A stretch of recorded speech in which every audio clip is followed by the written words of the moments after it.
കൈതപ്പൂക്കൾക്ക് Indian സംസ്കാരത്തിൽ പ്രത്യേക പ്രാധാന്യമുണ്ട്. ശിവഭഗവാന് ഏറ്റവും പ്രിയപ്പെട്ടതും അദ്ദേഹം നെറുകയിൽ ചൂടുന്നതുമായ പൂവായിരുന്നു കൈതപ്പൂ. കൈതപ്പൂക്കൾക്ക് വളരെ സൗന്ദര്യവും സുഗന്ധവും ഉണ്ടെങ്കിലും ദൈവങ്ങൾക്ക് സമർപ്പിക്കുവാൻ അവ ഉപയോഗിക്കാറില്ല.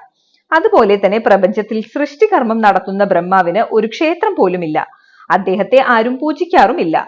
എന്നാൽ പ്രപഞ്ചത്തിൽ സ്ഥിതി പരിപാലിക്കുന്ന വിഷ്ണുദേവനും സംഹാരകർമ്മം ചെയ്യുന്ന മഹാദേവനും ധാരാളം ക്ഷേത്രങ്ങളുമുണ്ട്. അവരെ എല്ലാവരും പൂജിക്കാറുമുണ്ട്. എന്തുകൊണ്ടാണ് ബ്രഹ്മാവിനെ ആരാധിക്കാത്തത് എന്നും കൈതപ്പൂവിനെ പൂജ ചെയ്യാൻ ഉപയോഗിക്കാത്തത് എന്നും അറിയാമോ?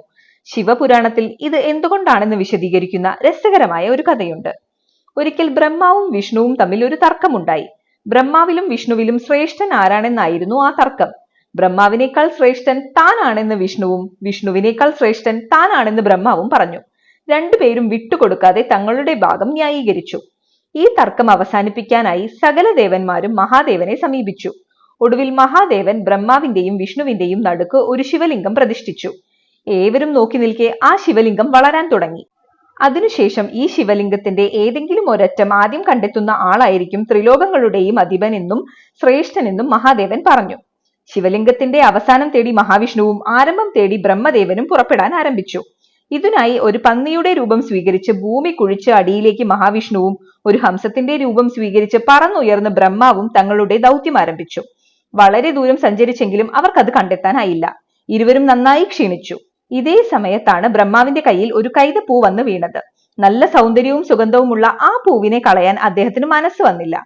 ഒടുവിൽ ആ കൈതപ്പൂവുമായി അദ്ദേഹം പൂർവ്വസ്ഥാനത്തേക്ക് മടങ്ങി. അപ്പോഴേക്കും മഹാവിഷ്ണുവും ലക്ഷ്യം കണ്ടെത്താതെ അവിടേക്ക് മടങ്ങിയെത്തിയിരുന്നു. മടങ്ങിയെത്തിയ ബ്രഹ്മാവിനോടും വിഷ്ണുവിനോടും ശിവലിംഗത്തിന്റെ അഗ്രം കണ്ടെത്തിയോ എന്ന് മഹാദേവൻ ചോദിച്ചു. തനിക്ക് അതിന് സാധിച്ചില്ല എന്ന് വിഷ്ണു മറുപടി പറഞ്ഞു. എന്നാൽ താൻ കണ്ടെത്തിയെന്ന് ബ്രഹ്മാവ് നുണ പറഞ്ഞു. ശിവലിംഗത്തിന്റെ നെറുകയിലാണ് കൈതപ്പൂവിന്റെ സ്ഥാനം എന്ന് അറിയാമായിരുന്ന ബ്രഹ്മാവ് തെളിവിനായി കയ്യിലിരുന്ന കൈതപ്പൂ കാണിക്കുകയും തനിക്ക് ഇത് ശിവലിംഗത്തിന്റെ നെറുകയിൽ നിന്നും ലഭിച്ചതാണെന്നും പറഞ്ഞു. ബ്രഹ്മാവ് പറഞ്ഞത് സത്യമാണോ എന്ന് വിഷ്ണു കൈതപ്പൂവിനോട് തന്നെ ചോദിച്ചു. എന്നാൽ കൈതപ്പൂവും ഇത് സത്യമാണെന്ന് കള്ളസാക്ഷ്യം പറഞ്ഞു. എന്നാൽ ബ്രഹ്മാവ് പറഞ്ഞ ഈ കള്ളം കേട്ട് കോപിഷ്ഠനായ ശിവൻ ഇനി തൊട്ട് ബ്രഹ്മാവിനെ ആരും പൂജിക്കാതെ പോവട്ടെ എന്ന് ശപിച്ചുകൊണ്ട് ബ്രഹ്മാവിന്റെ ഒരു തല നഖം കൊണ്ട് നുള്ളിയെടുത്തു. ഇതിൽ കുപിതനായ ബ്രഹ്മാവ് തന്റെ തലയോട്ടിക്കൊണ്ടു നടന്ന് ഭിക്ഷയെടുക്കാൻ നിനക്കിടവരട്ടെ എന്ന് ശിവനെയും ശപിച്ചു. ബ്രഹ്മാവിന്റെ കൂടെ ചേർന്ന് നുണ പറഞ്ഞ കൈതപ്പൂവിനെ ഇനി ആരും പൂജയ്ക്കെടുക്കാതെ പോവട്ടെ എന്ന് ശിവനും ശപിച്ചു.